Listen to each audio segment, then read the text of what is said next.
a year. Well, Mother's Day is just a few days away, but one Anderson mom is celebrating early with a pretty big gift. Geico and Caliber Collision partnered together to give this mom, Leah Floyd, a fully restored car. Leah is a full-time student at Greenville Tech, and her daughter, Ava, was born premature and almost completely blind during her first semester of college. But despite all the challenges of being a single parent, Leah never gave up on her goal to earn a college degree. It's definitely a blessing, knowing where I have come from and seeing that I get this awesome car.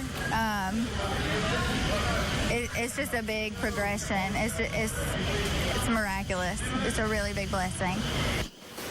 Up until today, Leah went back and forth using public transportation and rides from family and friends to get to class, her part-time job, and to care for her daughter. She says this car will be a huge help. The local nonprofit AIM nominated her for this award. Well, still